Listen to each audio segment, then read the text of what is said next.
say that I'm really pleased to welcome you to this morning activity, which is very important and comes to culminate our activity with regard to nanotechnology seminars. And this seminar is really, our webinar is very important because it paves a new pathway for treating or combating a very dangerous kind of diseases like cancer diseases. Our speaker today is Dr. Huan Meng, who is a professor at the National Center for Nanoscience and Technology in China. Before joining NCNST, Dr. Meng was an associate professor of medicine in the Division of NanoMedicine at the University of California, Los Angeles, and a faculty member in the Jonsson Comprehensive Cancer Center and California Nanosystems Institute. He has extensive experience in pharmaceutical science, nanomedicine, nanobiology, and drug delivery. The impact of Dr. Meng's work was recognized by Clarivate Analytics inclusion as a highly cited researcher, top 1% in the field of multidisciplinary research. Dr. Wang will talk about the use of nano-enabled approach for efficient drug delivery in gastrointestinal cancer. Dr. Huan Meng, please, the floor is yours.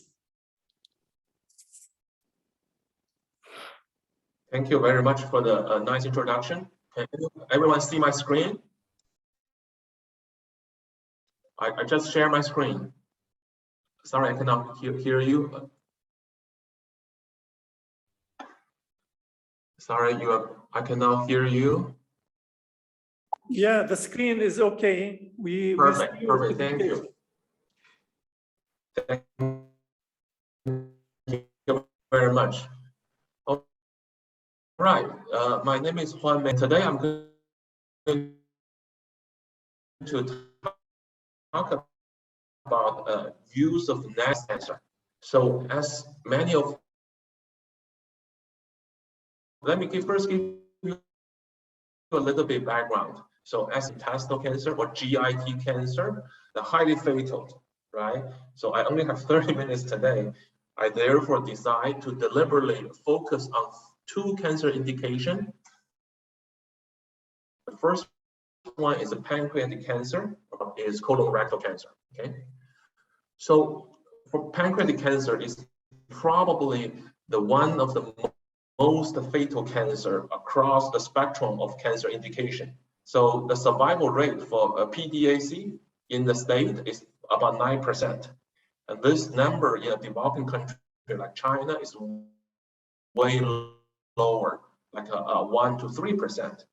However, if you look at the complicated cancer biology, you will immediately realize there are a long list of factors that negatively impact the survival outcome. Late presentation, early metastasis, complicated tumor biology, thick stroma, vascular system, drug resistant, etc., etc. So I hope I can use this 30 minutes to illustrate how we use a nano-enabled approach to impact some of those pathological parameters with a view to improve the survival outcome. Before I start, I think it's very important for nanomedicine research to engage the contribution from the clinical side. In the last 10 years, my lab has established a long-term collaboration with clinicians. Tim Donahue is a surgeon who physically removed PDAC cancer from the patient.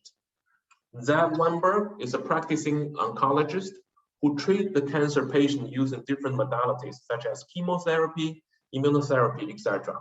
So with those two doctors, they gave me very, very important input. Tim and Zach told me, Juan, if you're going to develop a nanomedicine treatment option, by either you're going to make a clinical impact. So you have to look at how the patients are being treated in the clinic. And they told me there are two major options for pancreatic cancer. The first option is called gemcitabine, it's called GEM, and the effectiveness of gemcitabine treatment is about 9% for the majority of cancer patients.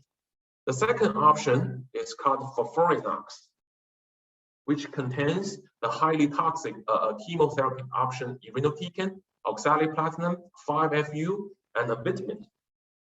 And the second option 2 is way more potent than gemcitabine, 31% effectiveness rate. But this option is frequently too toxic to be given for the majority of cancer patients. That in mind, and the two doctors told me either improve gemcitabine responsiveness or reduce FOLFIRINOX toxicity, especially the irinotecan toxicity. You're going to make immediate clinical impact. Okay. So before I show you the data, I also want to sort of quickly take a look of the drug development trajectory for pancreatic cancer treatment in the past 30 years.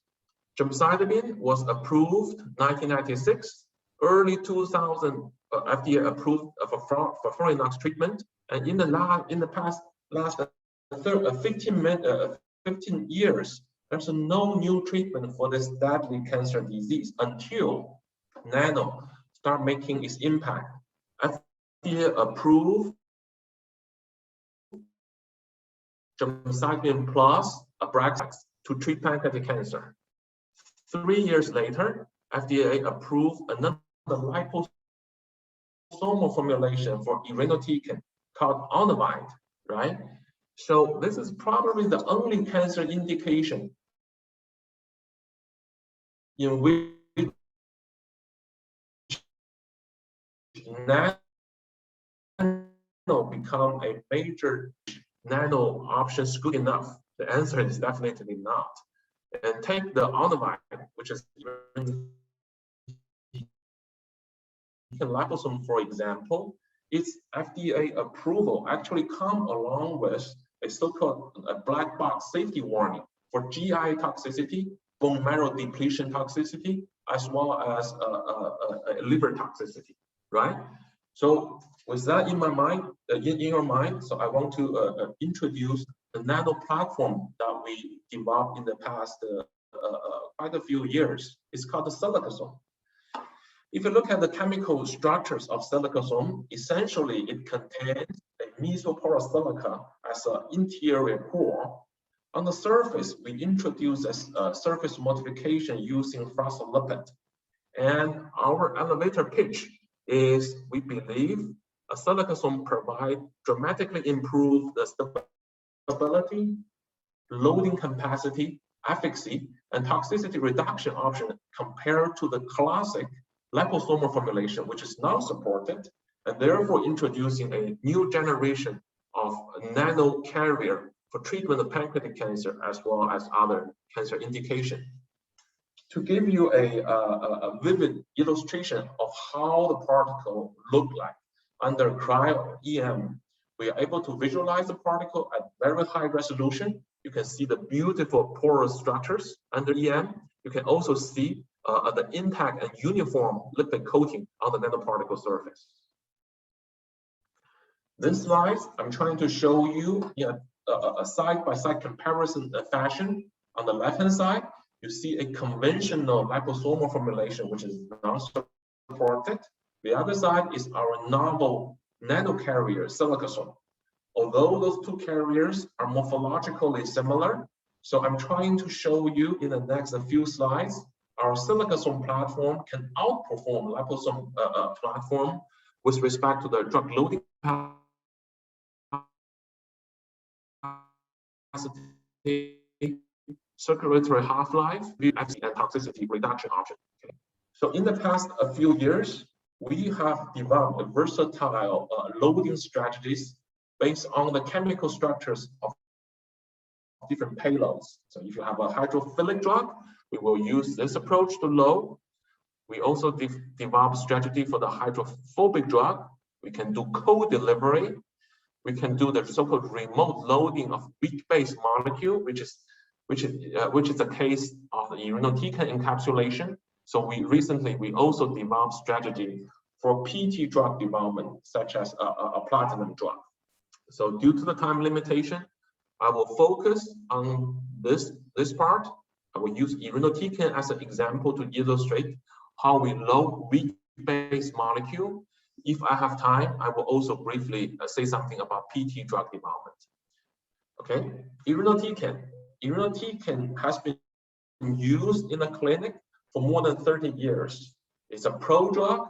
It has to be activated into so-called SN38 to be able to inhibit DNA synthesis. If you look at the chemical structure of irinotecan, you will immediately realize there are a lot of amine groups in this molecule which can be protonated in the low pH condition.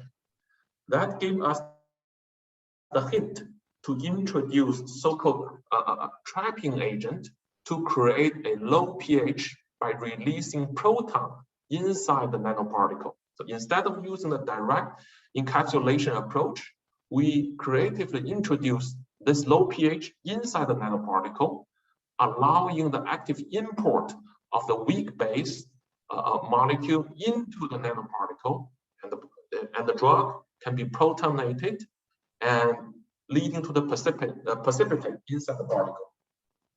Using this as a loading trick, we are able to significantly improve the loading capacity for irinotecan dramatically. The loading capacity is about 20%, 80% respectively.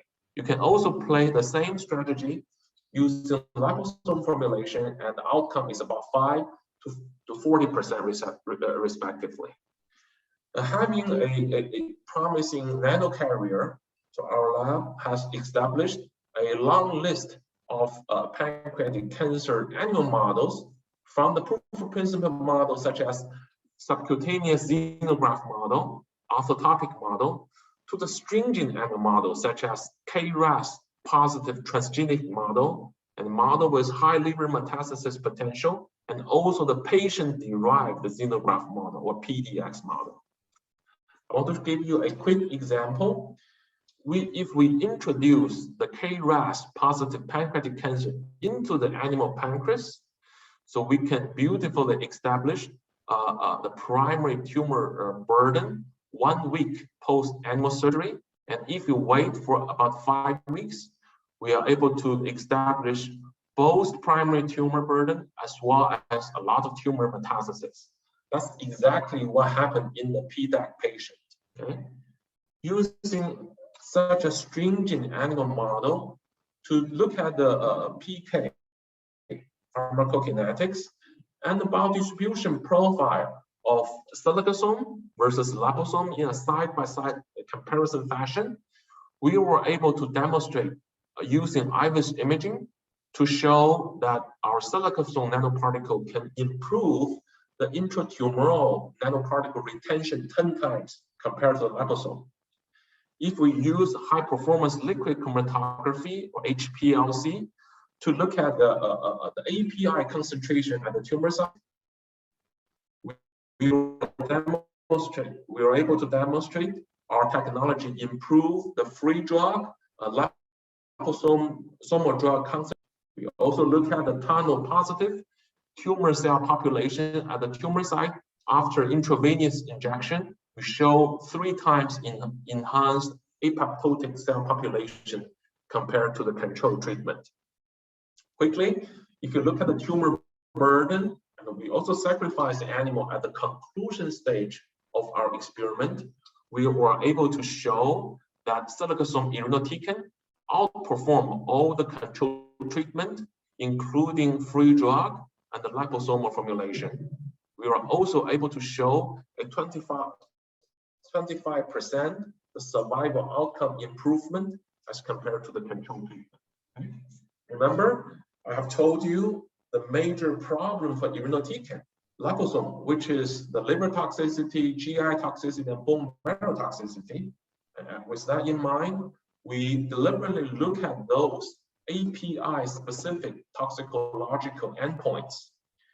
I guess I'm trying to show you is using our Silicasome technology, we eliminate the liver toxicity. If you look at the histology, HE staining, you see irreversible hepatocyte damage in the free drug and the liposome treatment group, and you don't look at some technology. And if you look at the GI histology, we show free drug and liposome leads to the blunted and apoptotic signatures, and you don't see such a phenomenon in our Silicasome platform. In the bone marrow level, you see a major reduction of bone marrow in the free or liposomal formulation, and we significantly reduce the bone marrow damage using our Silicasome platform. Okay, so I just show you the efficacy aspect. A frequent question that people ask me in the past few years is how your particle can find its way, i.e. tumor site, after intravenous injection.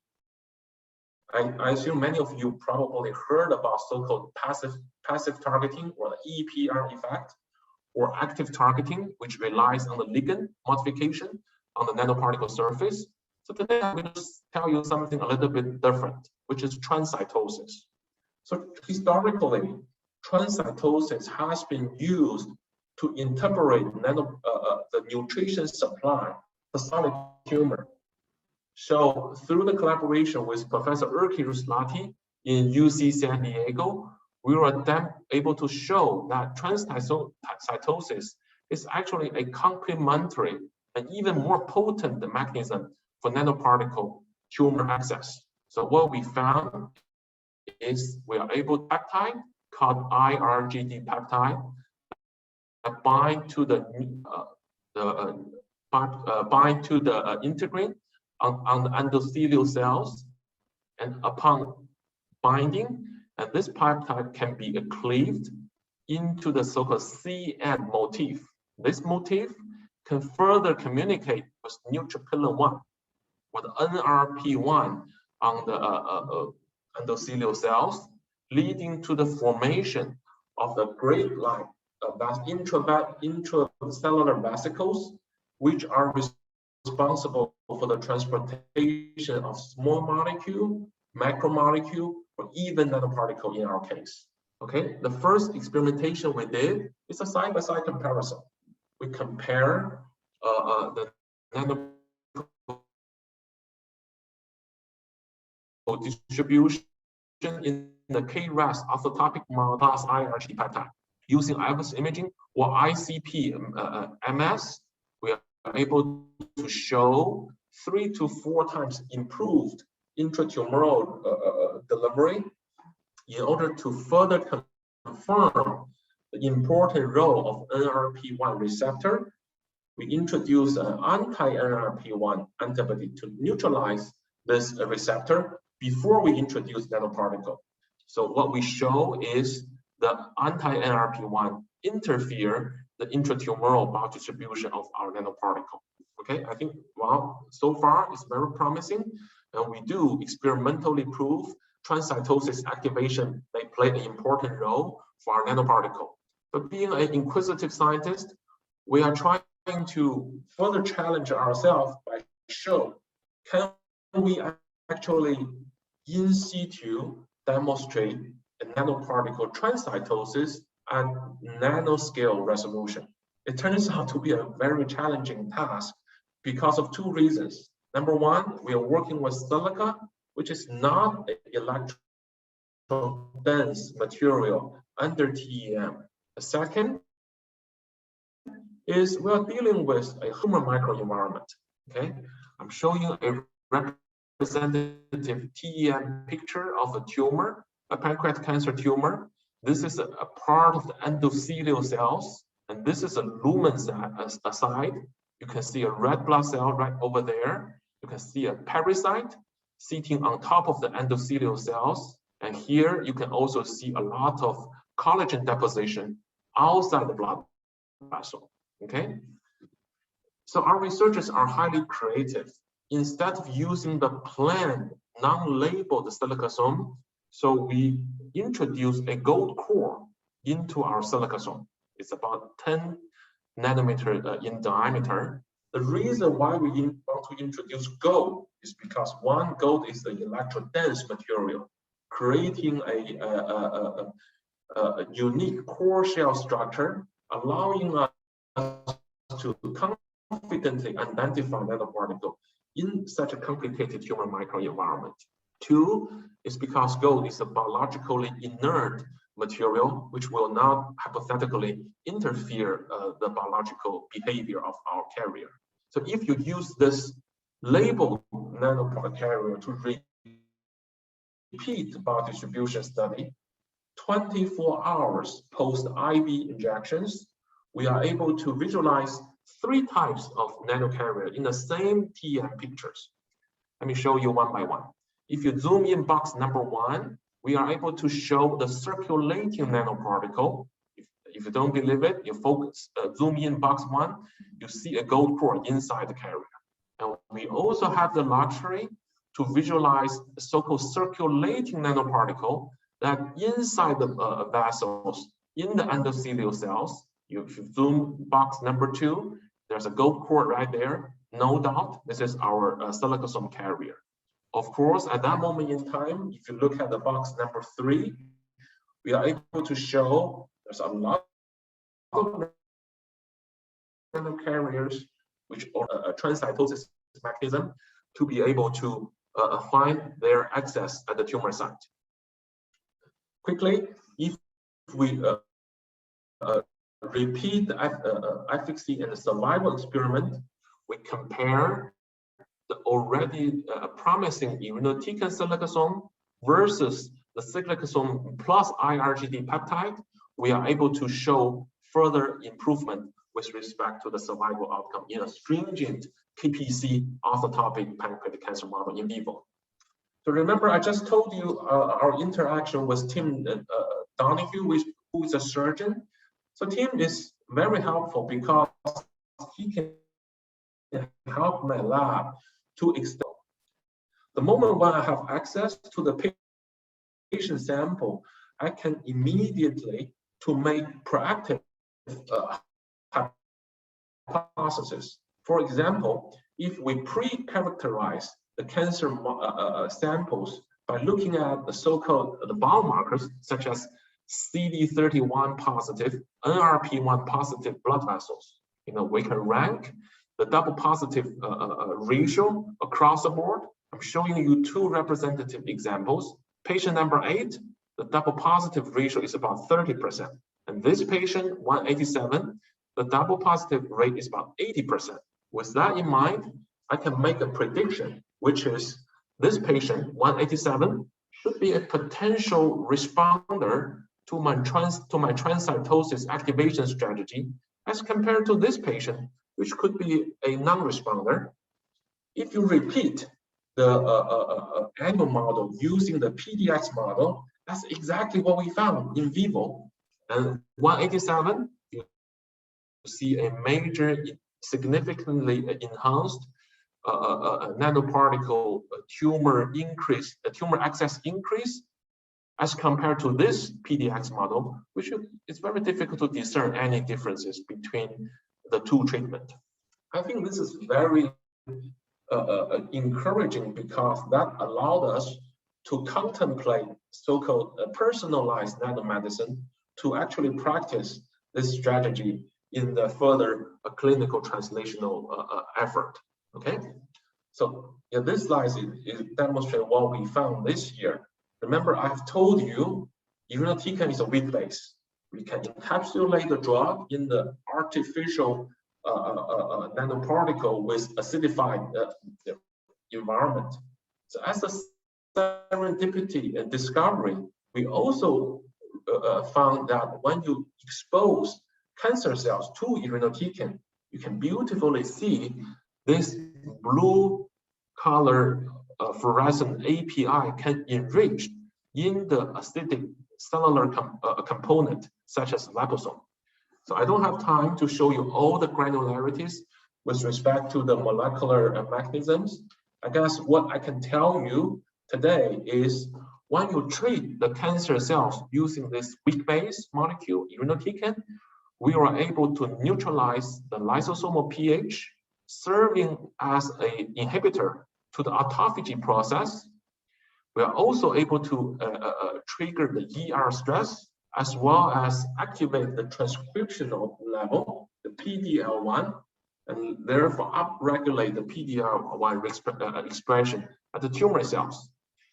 So with this complicated process, we are able to demonstrate our irinotecan silicasome can be actually combined with the standard care with anti-PD-1. By combining this creative combination, we are able to further improve the survival outcome in vivo in this KP3 orthotopic model. In this paper, you will also realize that if you look at the tumor microenvironment using comprehensive immunophenotyping experiment, we're able to show a favorable tumor microenvironment. So CD8 FOXP3 technology improved that ratio dramatically. Okay, so I guess I told you a lot about how we develop our irinotecan silicasome formulation, but from the translational perspective, you will immediately ask, what's the next step? How can you move your technology into clinic? I think that's a very critical, important question. And from the technological perspective, a scale-up synthesis of therapeutic nanoparticle is not a trivial task. So because it requires a bigger equipment, it requires more money, and it actually has a higher technical bar to make the particle reproducibly. Cutting a long story short, in my lab, we utilize an iterative optimization process for 70 rounds, to optimize every single parameters during the synthesis: temperature, stirring rate, time, feed ratio, etc., etc. We identify the sweet spot, which is highlighted in the green color, and to show we are able to reproducibly make nanoparticle at 20-liter scales. This is how our particle look like under microscopy. You can beautifully see the nanoparticle under TEM. Okay, at this moment in time, we can make 120 gram per batch, which allowed us to implement a decent amount of preclinical work and perhaps also some preclinical work. And I want to quickly show you, using the big batch irinotecan silicasome, we perform a side-by-side comparison to the 2 years old FDA-approved liposomal formulation. Again, our big batch formulation outperformed this newly approved formulation with statistical significance. The availability of big batch material prompts us to also think about, okay, can we actually further expand our cancer indications, especially from the perspective of gastrointestinal cancer side. So colon cancer, we choose colon cancer also because irinotecan is a first-line treatment for colon cancer indication. So I don't have time to show you all the details. Again, we begin from the establishment of the stringent animal model orthotopically. You can see the beautiful development of primary tumor burden and the tumor metastasis. And cutting a long story short, we again compare free drug, liposomal irinotecan, and our novel silica formulation in a side-by-side fashion. We show a dramatically improved PK profile, anti-tumor efficacy, and survival outcome. as well as the efficacy, as well as the toxicity reduction option with statistical significance. Okay, so I guess I show you enough about the irinotecan portion of my work. I promised you at the beginning I will say something about the PT drug, so which is only developed in the past 18 months. So I want to prioritize PT, especially oxaliplatinum, because as you may recall, oxaliplatinum is also important component for the furfurinate regimen that I told you upfront. From the scientific perspective, I like oxali also because it's a well-known chemo are quite familiar with, so-called apoptosis, necrosis, is categorized as the ICD chemo options. If you look at the complicated biology behind ICD, you will realize oxali can trigger so-called eat me signal by overexpression the carreticulum CRT on the dying cancer cell memory.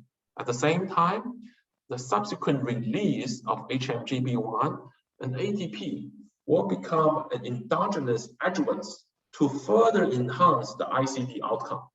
So this is a cartoon basically show an ICD-inducing drug, induce ICD, overexpression of CRT on the dying cancer cell memory, and trigger the maturation of APC cells, dendritic cell, for example, to generate the matured APC cells, leads to the T cell recruitment and activation. And if you're lucky, you're able to obtain the CD8 positive T cells, the memory T cells. However, tumor is very smart. It also develops so-called immune editing effect by engaging a lot of immune suppressive cell population at the tumor site. Treg, for example, therefore creating an inhibitory effect of the T cells and also generate the cold tumor microenvironment. That's why a lot of cancer biologists contemplate to fight against those immunosuppressive components to reverse the cold microenvironment into a hot version. And due to multifunctionality of the nano or nano-enabled approach, I think it's quite possible to design a co-delivery or a nano-enabled combination strategy to be able to achieve a synergistic anti-cancer outcome using ICD plus immunomodulation drug. So cutting a long story short, so we use a creative coordination chemistry to load different pristine PT molecules. We synthesize the activated version of oxaliplatinum, such as DASH-PT. This DAPT is the activated version of cisplatinum, and EDAPT is the activated version of a preclinically promising PT molecules. Cutting a long story short, we were able to achieve a 5 times enhanced loading capacity. When you visualize those particles under TEM together with EDAX, we are able to beautifully show a in situ cooperation of PT molecules using the vaccination experimentation. We confirm PT is the one proven ICD inducing agent. If you look at the tumor site, we have a signature of carreticulum overexpression. We show the HMGB1 release. And if you look at the FOXP3 and CD8 ratio, we demonstrate a significantly improved DASH-PT signature at the tumor site.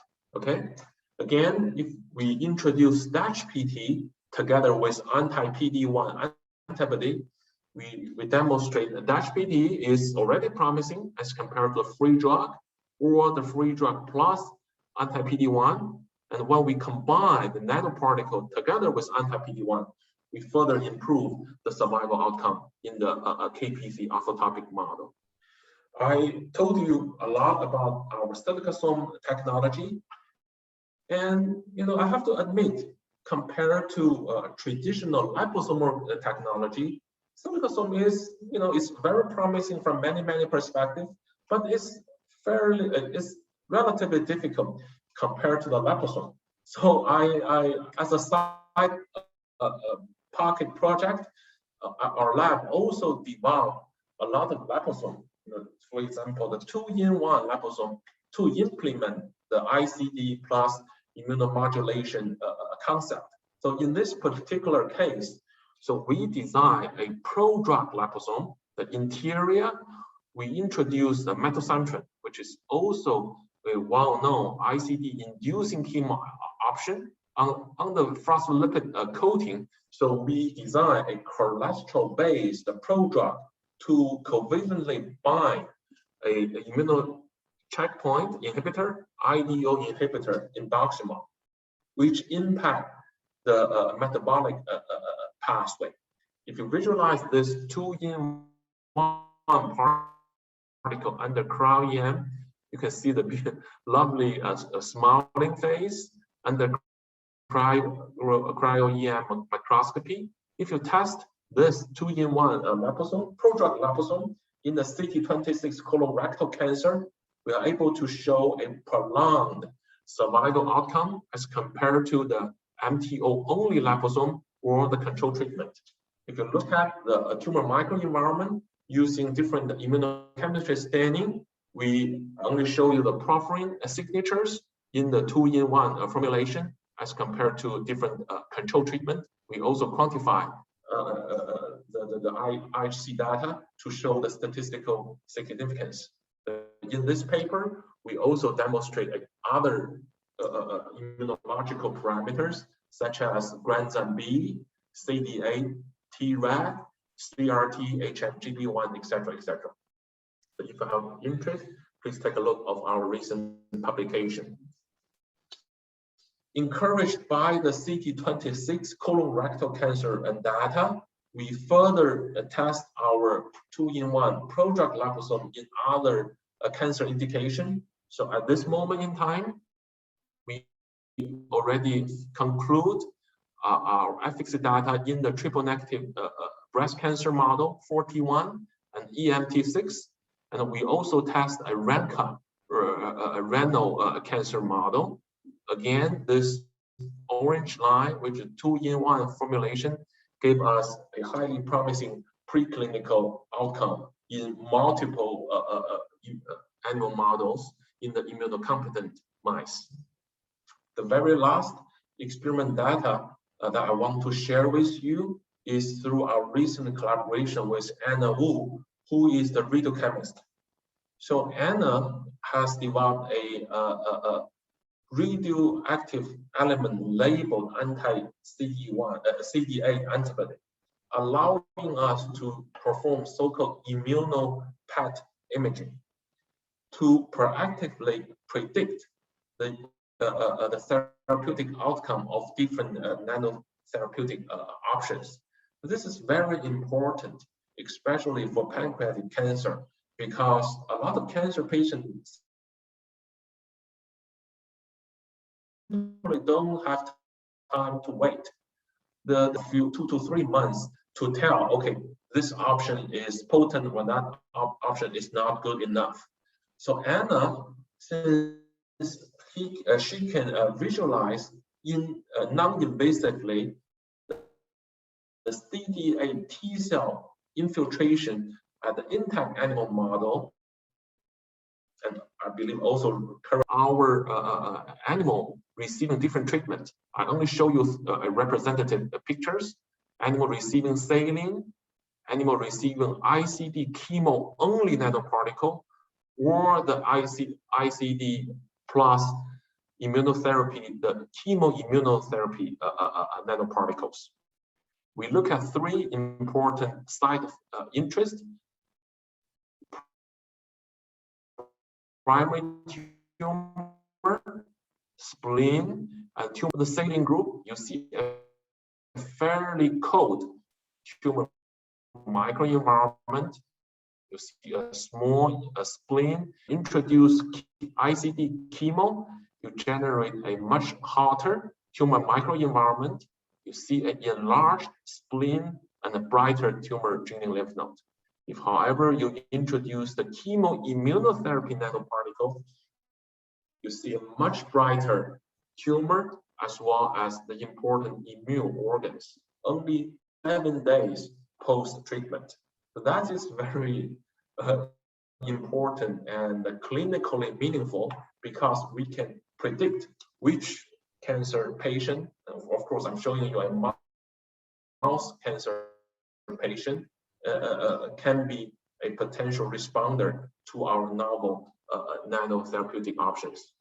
I don't have the time to show you every single advancement in my lab. So those two papers document our recent progress with respect to the co-delivery of a cell cycle inhibitor plus autophagy inhibitor using the Silicasome platform. I also published a paper to deliver a small molecule inhibitor to impact the PD-1, PD-L1 pathway. Okay, so in the past 10 years, we focused on the gastrointestinal cancer, particularly pancreatic cancer. So I show you today how we use our technology to improve the irinotecan delivery. I also briefly tell you our advancement of the PT drug delivery.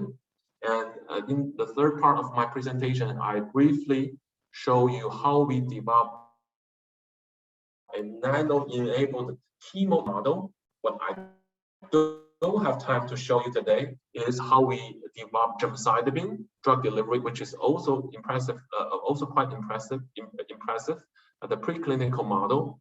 And I don't have time to show you how we do the stroma vasculature engineer to improve the nanoparticle tumor access at the animal model. But if you have interest, please take a look of our publications. So I want to thank all the people getting involved in this work. And I want to thank my collaborators, Tim Donahue, Zab, Jeff Miller, Andre now, Melissa Spencer, etc., etc. And I also want to thank my new collaborators in the Nano Center, including Yuliang Zhao, Wang Jun, etc. And this is my current lab members. So with that, I want to conclude my presentation. Thank you very much for your attention. I'm very happy to answer all the questions that you may have. Thank you. Thank you very much, Dr. Huan, for this very important and informative seminar. It is a novel approach, really, to treat such a disease like cancer. We hope that we will get somewhere into real practice, hopefully, coming from your research. Now I open the floor for questions. If any of the participants want to ask Dr. Huan. Dr. Azhar, I think you sent me some 8 questions. You would like to ask them, or you are mute? You are muted, Dr. Azhar. It's all right now. Yeah. Okay. My question, the question which I want to ask is, you use different combinations with silicasome and other things. This different, if you add up a lot of things, do they remain harmless themselves without the drug? Are you sure that they remain? Are you sure that they remain harmless themselves? This combination of different means to improve the technology of transfer. I guess you are asking the biocompatibility of my carrier. Is that right? That's the right. safety Okay, got it. So that question, I think the phospholipid is FDA approved drug excipient. I'm not too worried about that safety. And I guess the concern is coming from the silica side. So I think the nano silica is a big concept, right? So my lab actually investigated in a great depth. You know, if you talk about silica, there are different kinds of nanosilica. And the mesoporous silica was synthesized in a sol-gel chemistry in low temperature condition, and which is quite different from the silica light or quartz, which is synthesized at a high temperature condition. Then if you look at the chemical structures, and the mesoporous silica has a low density of 3 memory siloxyl rings, which do not generate a major toxicity. Quartz, however, fumed silica is another example, synthesized at a high temperature condition, generate a considerable amount of inflammation potential. And my lab actually did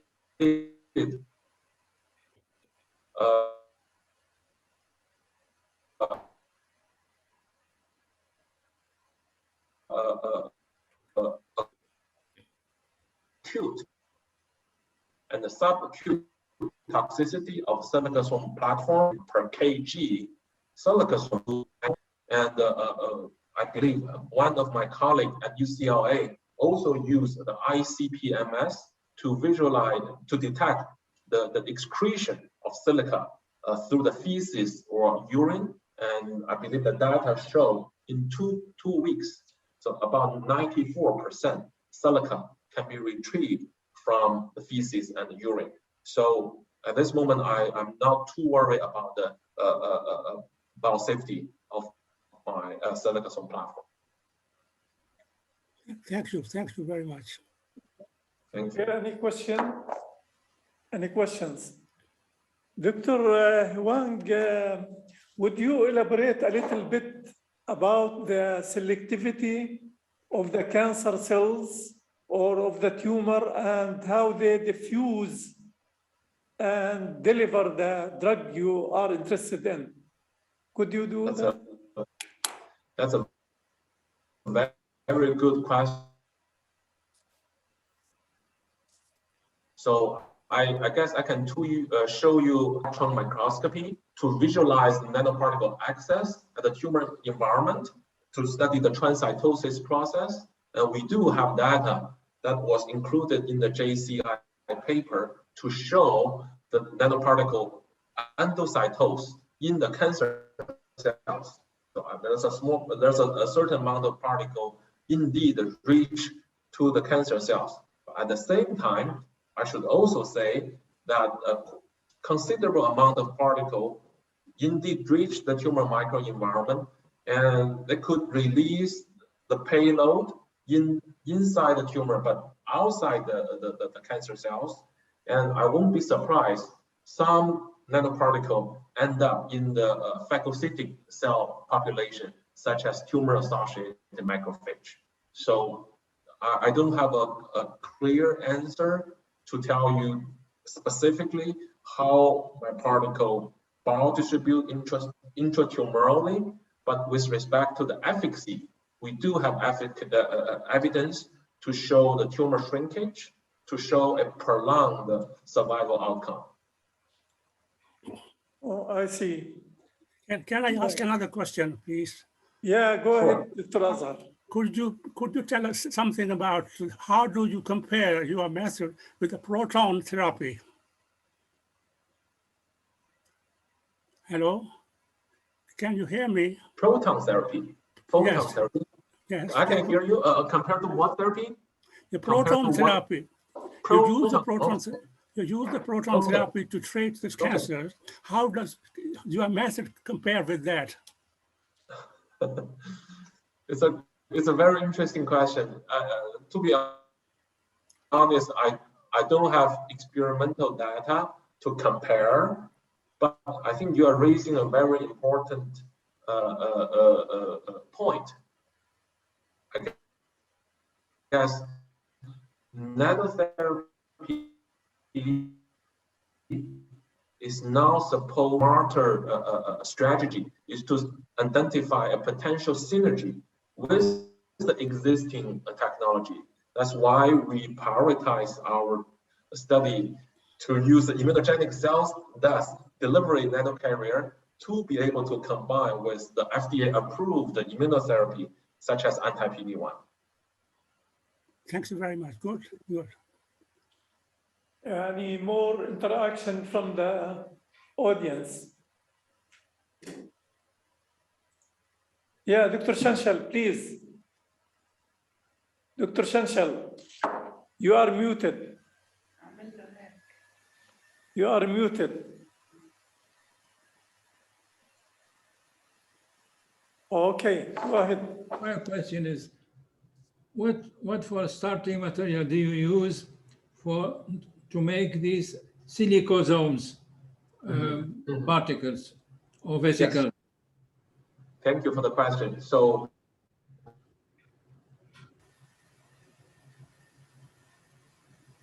your starting we material. use a chemical reaction called sol-gel chemistry, and sol-gel material, and the silica precursor we use is the organic silica precursor, and we also introduce a surfactant as a tempering agent, allowing the silica precursor to hydrolysis and condensate along with the surfactant.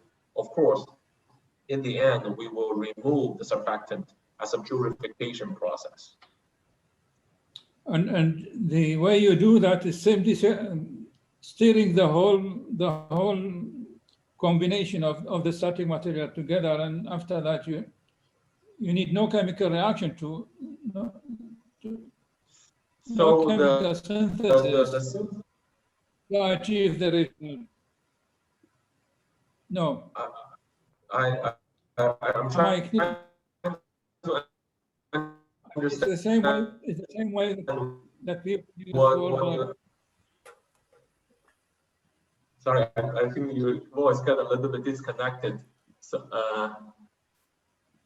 can you repeat the question one more time, please? It seems that the internet connection is somehow interrupted. Yes. Would you repeat the question, Dr. Shanshal?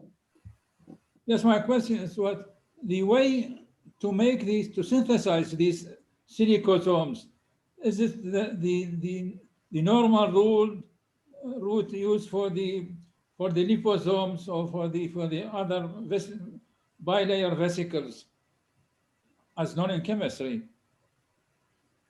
Yeah, so, okay. He is trying to ask how we coat the particle surface, right, as compared to the traditional liposomal vesicles. So we do it stepwise. So our lab actually in the paper demonstrate that we first make a phospholipid thin layer, then we introduce the already synthesized the sol-gel MSNP particle into the thin layer. At the same time, we introduce an aqueous solution to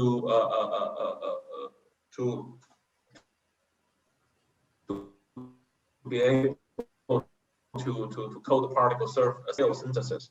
And in the scale-up effort, we develop a flow-through sonication process, allowing us to introduce silica and the phospholipid continuously under optimized condition. And by doing that, which is not an easy task, we identify the condition many times in order to achieve the intact and uniform surface coating on our nanoparticle. Is it the normal way of making all other vesicles? I mean, liposomes and surfactant vesicles. So it's a little bit different. So liposome, you do the rehydration, which relies on the extrusion process, right? You have to do the extrusion through the membrane in order to control the size. But our silicasome, since you already have a size-controlled silica framework, and what we need to really control is amount of the silica and lipid ratio, and as well as the coating condition, which relies on the energy, time, on and off cycle, etc., etc. So it is relevant to the liposome synthesis, but there are differences. Thank you. You're very welcome. Thank you, sir. More questions? My question is, this silicon nanoparticles, how many atoms of silicon are there in this cluster of nanoparticles? One nanoparticle of silicon, how many atoms of silicon it contains?